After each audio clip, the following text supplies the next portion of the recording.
Welcome back to our channel Uma's kitchen. நம்ம வீட்டு சமையலில் இன்றைக்கி நம்ம காரக்குழம்பு தான் செய்ய போகிறோம். எண்ணெய் கத்திரிக்காய் காரக்குழம்பு. இப்போ வந்து ஒரு கடாயை வச்சுருக்கோம். இப்போ எண்ணெய் ஊற்றிட்டு அந்த எண்ணெய் வந்து நல்லா சூடானதுக்கப்புறமா கத்திரிக்காய் வந்து நம்ம அதில் போட்டுட்டு ஃப்ரை பண்ணிக்கலாம். கொஞ்சம் லைட்டாக வந்து சுருளை வதக்குனா போதும். இப்போ வந்து ஒரு பிளேட்டில் வந்து நம்ம மாற்றி வச்சுக்கலாம்.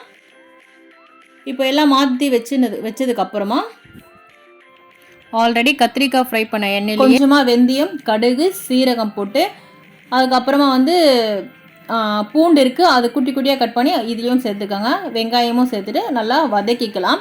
வதக்கினதுக்கப்புறமா கொஞ்சமாக கருவேப்பிலையும் சேர்த்து நல்லா வதக்கிக்கலாம்.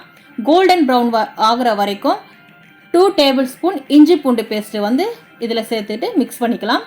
நல்லா மிக்ஸ் ஆனதுக்கப்புறமா இதில் வந்து பார்த்திங்கன்னா ஒரு 4 தக்காளி எடுத்து மிக்சியில் அரைச்சி வச்சுருக்கேன். அந்த தக்காளியும் இதில் சேர்த்துக்கலாம்.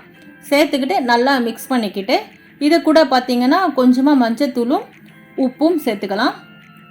சேர்த்துட்டு நல்லா வந்து வதக்கி எடுத்துக்கலாம். வதக்கினதுக்கப்புறமா இதில் வந்து உங்களுக்கு எந்த அளவுக்கு தேவையான அளவு மிளகாத்தூள் வந்து இதில் சேர்த்துக்கலாம். எந்த அளவுக்கு வேணுமோ அந்த அளவுக்கு நீங்கள் சேர்த்துக்கோங்க. சேர்த்துக்கிட்டு நல்லா மிக்ஸ் பண்ணிப்போம். மிக்ஸ் பண்ணதுக்கப்புறமா கொஞ்சமாக தண்ணி சேர்த்துக்கலாம். கொஞ்சம் ஒரு நெல்லிக்காய் அளவுக்கு புளி எடுத்து தண்ணியில் போட்டு கரைச்சி அந்த தண்ணியும் இதில் சேர்த்துக்கலாம். சேர்த்துட்டு ஒரு வாட்டி மிக்ஸ் பண்ணி விட்டுக்கலாம். ஒரு 5 மினிட்ஸ் கொதிக்க விடலாம்.